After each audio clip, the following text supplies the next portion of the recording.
pikir dulu waktu itu karena saya dikasih antibiotik nggak kuat, jadi saya sesak napas dan lain sebagainya.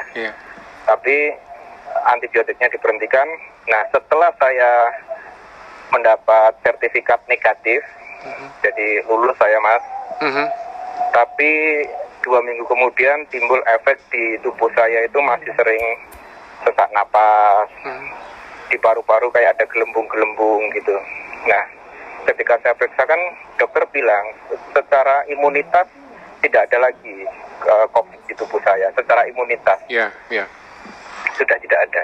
Tetapi efek ke jaringan tubuh yang lain ini yang harus disembuhkan. Nah, itu nggak perlu perlu waktu cukup lama, Mas, 2 tahun. Saya harus menyembuhkan penyakit yang dirusak oleh COVID di tubuh saya ini. Gitu. Jadi teman-teman yang memang jangan meremehkan penyakit ini. Penyakit ini, kalaupun Anda nanti imunitasnya kuat, sepertinya sekarang Anda nggak merasa sakit, sekarang Anda merasa sehat-sehat saja. Itu belum tentu apabila virus ini masuk ke tubuh Anda dan pada akhirnya merusak jaringan yang lain. Karena selain paru-paru, Mas, tenggorokan itu dokter bilang scrap, jadi luka. Gitu, karena kan kering ya. Nah, tenggorokan itu juga luka, itu scrap. Gitu. Nah, jadi new normal ini ya memang harus kita jalani. Ini sebuah virus yang harus berdampingan, tapi sebisa mungkin ya harus kita lawan dengan kedisiplinan kita. Cukup memprihatinkan. Makanya kalau saya dengar ada perawat yang sampai meninggal, rasanya banget, Mas. Berantas sekali rasanya. Saya nggak cuma lihat perawatnya, tapi janin yang umur 4 bulan itu loh, Pak Asmoro. Karena ketika saya dirawat itu, saya kan ngobrol sama perawat-perawat itu ya, mereka nggak pulang, gitu kan. Nggak bisa berinteraksi dengan istrinya dan suaminya secara normal, di rumah, anak-anaknya. Nah, kemudian sampai mungkin harus meninggal dan lain sebagainya. Ini, ayolah kita ini sebagai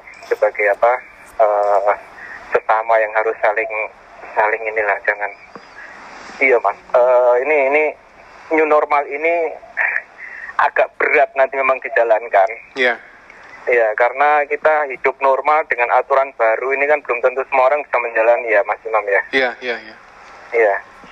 Itu baru dari segi kesehatan sakit yang mungkin teman-teman yang pernah COVID rasakan.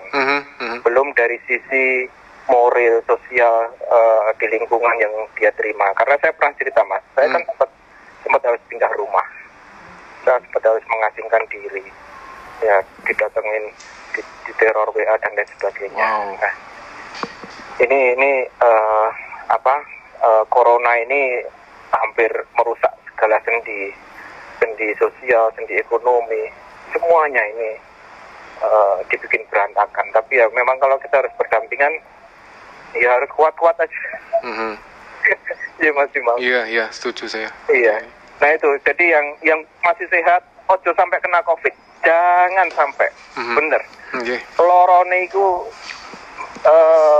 kalau saya bilang ya, mungkin memang benar. Kalau sakit, kena corona, tiba-tiba 2 hari meninggal, itu bisa terjadi.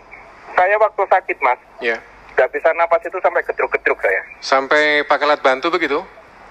Oh enggak, saya karena sempat kan di rumah ya, sempat jadi ketika saya sesak napas, nggak bisa napas.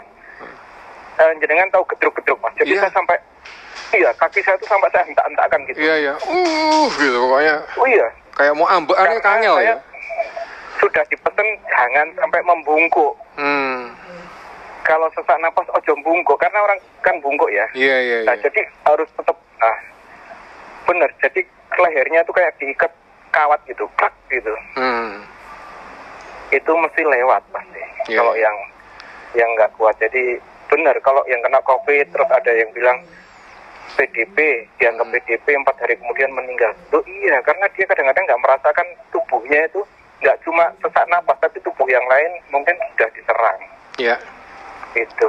Ya itu mungkin ya sekedar cerita bahwa COVID ini cukup mengerikan, bukan hal yang harus diremehkan. Iya, setuju. Iya. Nggih. Nggih, Mas Imam. Nggih. Ya, baik. Mudah-mudahan semua seluruh Surabaya Indonesia sehat. Amin. Amin. Ya. Amin. Yes, Assalamualaikum. Waalaikumsalam warahmatullahi wabarakatuh. Mas Asmara bergabung dengan Suara Surabaya. Ini kawan lama sekali saya nggak kumpul karena saya juga cukup lama tidak bersiaran malam dan baru kali ini kesempatan kumpul lagi dengan saya. Kawan